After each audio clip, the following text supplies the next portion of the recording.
Object oriented அப்படிங்கிறது nothing but collection of object class methods. So இவங்க 3 பேரும் தான் ஜாவாவில் ரொம்ப இம்பார்ட்டண்ட்.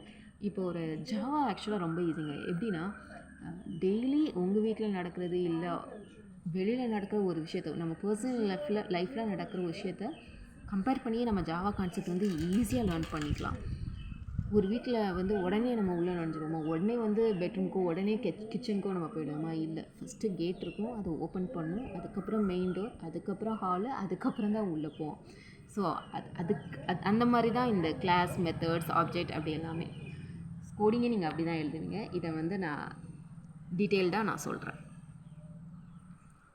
ஸோ இப்போது ஜேடிகே, ஜேவிஎம், ஜேஆர்இ. ஜேவிஎம் நான் சொல்லிட்டேன். ஜேஆர்இ என்னென்னா ஜாவா ரன் டைம் என்வாயன்மெண்ட்.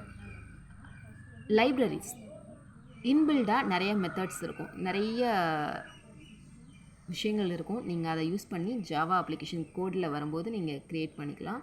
இது எப்படின்னா ஒன்றும் கிடையாது. நீங்கள் லைப்ரரி போகிறீங்க, புக்கு உங்களுக்கு தேவையான புக்கு அங்கே எல்லாமே இருக்கும். லைப்ரரினாலே கலெக்ஷன் ஆஃப் நாலேஜ். ஸோ நிறையா இருக்கும். நீங்கள் உங்களுக்கு தேவையானதை எடுத்துகிட்டு வச்சுட்டு வந்துடுறீங்க, அவ்வளோதான். ஸோ அதுதான் ஜேஆர்இ பண்ணும். இந்த ஜாவா டெவலப்மெண்ட் ஜேடிகேயில் தான் நீங்கள் இன்ஸ்டால் பண்ணது, சிஸ்டமில் இன்ஸ்டால் பண்ணது ஜேடிகே தான். அப்போ உங்கள் கோடை வந்து பைட் கோடாக ரன் பண்ணுறதுக்கும் நீங்கள் உங்களுக்கு லைப்ரரிஸில் நிறைய மெத்தட்ஸ் வேணும். ஸோ அது எல்லாமே எதில் இருக்கும்னா ஜாவா டெவலப்மெண்ட் கிட்டில் இருக்கும். ஸோ ஜாவா டெவலப்மெண்ட் கிட் அப்படிங்கிறது nothing but combining JVM and JRE. Okay, so class அப்படிங்கிறது கிளாஸ் ஐயோ, ஐ திங்க் நீங்கள் ஜாவா லேர்ன் பண்ணிக்கிறீங்களோ இல்லையோ, கண்டிப்பாக நான் ப்ரொனன்சியேஷன் லேர்ன் பண்ணிகிட்டே ஆகணும். இந்த வீடியோ வந்து கம்ப்ளீட்டாக நான் கண்டினியூட்டியாக போடும்போது மேபி எனக்கு கொஞ்சம் இம்ப்ரூவ்மெண்ட் கிடைக்கும்னு நம்புகிறேன். ஸோ கிளாஸ் அப்படிங்கிறது ஜாவாவில் ஒன்றும் கிடையாது, ப்ளூ பிரிண்ட் காப்பி. ஆல்ரெடி நீங்கள் ஸ்கூல் படிக்கிறா இருந்தாலும் சரி, காலேஜ் படிக்கிறதா சரி, ஒர்க் பண்ணுறதாலும் சரி, உங்களுக்கு ப்ளூ பிரிண்ட் தெரியும். எக்ஸாம் டைத்திலலாம் ப்ளூ பிரிண்ட் கொடுத்துருவாங்க, அதுபடி தான் வரும்னு சொல்லிடுவாங்க. ஸோ அதே மாதிரி தான் ஆல்ரெடி என்ன இருக்கோ அதை எடுத்து நம்ம யூஸ் பண்ண போகிறோம். ஆப்ஜெக்ட்டுங்கிறது இஸ் நத்திங் பட் ஒரு ஸ்டேட், ஒரு பிஹேவியர், ஒரு அடையாளம் மாதிரி. நீங்கள் கோடில் யூஸ் பண்ணும்போது எதனால் ஆப்ஜெக்ட் அப்படிங்கிற ஒரு விஷயம் வந்து ஈஸியாக உங்களுக்கு ஃபைண்ட் அவுட் ஆகும். Methods is nothing but functionality, function, logic. இப்போ வந்து நான் ஒரு ஃபேக்டோரியல் ப்ரோக்ராம் வந்து எழுதணும் அப்படின்னா, ஃபேக்டோரியல்னால் என்னென்னு தெரியணும், அதுதான் அந்த லாஜிக். அந்த லாஜிக் எதில் எழுதணும்னா ஃபங்க்ஷனில் எழுதணும். அதுக்கப்புறம் தான் கிளாஸில் போயிட்டு ஆப்ஜெக்ட் க்ரியேட் பண்ணி அதை கால் பண்ணணும். இது ஆக்சுவலாக கிளாஸ் 4ல் சொல்ல வேண்டியது. And most important pascal and camel notation.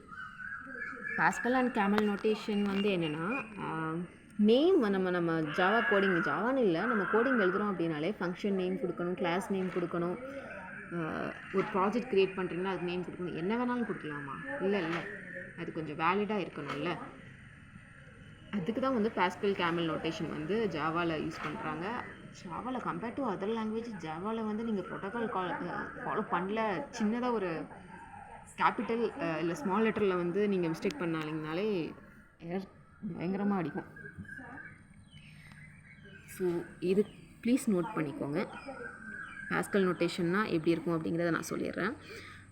இப்போ வந்து நான் ஒரு நேம் க்ரியேட் பண்ணணும், அது பாஸ்கல் நோட்டேஷன் அப்படின்னா ஃபஸ்ட் லெட்டர்.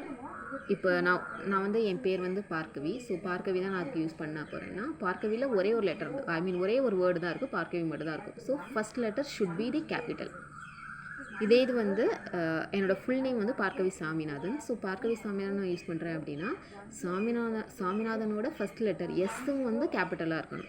ஸோ பாஸ்கல் நோட்டேஷனை பொறுத்த வரைக்கும் ஒரு எத்தனை வேர்டு இருக்கோ அந்த வேர்டோட ஃபஸ்ட் லெட்டர் எல்லாமே கேபிட்டலில் இருக்கணும். So Java virtual machine, so 3 word இருக்குது. ஸோ JVM வந்து கேபிட்டலில் இருக்கணும். இது பாஸ்கல் நோட்டேஷன். ஜாவா கோடிங் எழுதும்போது எதுக்கெல்லாம் நீங்கள் பாஸ்கல் நோட்டேஷன் யூஸ் பண்ணணும், எதுக்கெல்லாம் கேமல் நோட்டேஷன் யூஸ் பண்ணணும் அப்படிங்கிறதையும் நான் சொல்லிடுறேன். ஸோ அது எல்லாமே சின்டாக்ஸில் வந்துடும். சின்டாக்ஸாக நம்ம வந்து 4ல் பார்க்க போகிறோம், ஜாவா கிளாஸ் 4ல் பார்க்கணும். நீங்கள் கோடிங் ஈஸியாக எழுதிடலாம். கேமல் நோட்டேஷன்னா பார்கவி மட்டும்தான் நான் யூஸ் பண்ண போகிறேன்னா கண்டிப்பாக ஃபஸ்ட் லெட்டர் வந்து ஸ்மாலில் இருக்கணும். பார்கவி சாமிநாதன் யூஸ் பண்ண போகிறேன்னா சாமிநாதன் எஸ் வந்து கேபிட்டலில் இருக்கணும். ஸோ இதுதான் camel notation. First word of the first letter should be the small, remaining word of the first letter should be the capital. So இது camel notation. So Pascal notation, every word of the first letter should be capital. So தயவு செஞ்சு இதை note பண்ணிக்கோங்க, எழுதிக்கோங்க, running notes எழுதிக்கோங்க. இந்த டேர்ம்லாம் தெரிஞ்சாலே உங்களுக்கு ஜாவா நீங்கள் கற்றுக்கிட்ட மாதிரி தான். கண்டிப்பாக உங்களுக்கு இன்டர்வியூ ப்ராசஸ்க்கும் யூஸ் ஆகும். ப்ளீஸ் நோட் பண்ணிக்கோங்க. ஜாவா 1 எதனால் Java class 2 installation, Java class 3 terms, syntax, JDK, JVM, JRE, platform இண்டிபெண்டன்ஸ்னால் என்ன, spelling okay, class, object, methods, Pascal notation, camel notation. Please இதை கண்டிப்பாக நோட் பண்ணிக்கோங்க, ரொம்ப இம்பார்ட்டண்ட். கிளாஸ் 4லேருந்து நீங்கள் சூப்பராக கோடிங் எழுதலாம். கால்குலேட்டர்லாம் யூஸ் பண்ண வேண்டாம். நீங்கள் லைக் 4 எவ்வளோ அப்படிங்கிறது கூட நீங்கள் அப்படியே கோடிங்காக எழுதிடலாம். ஏன்னா நான் அப்படி தான் கற்றுக்கிட்டேன். தேங்க்யூ.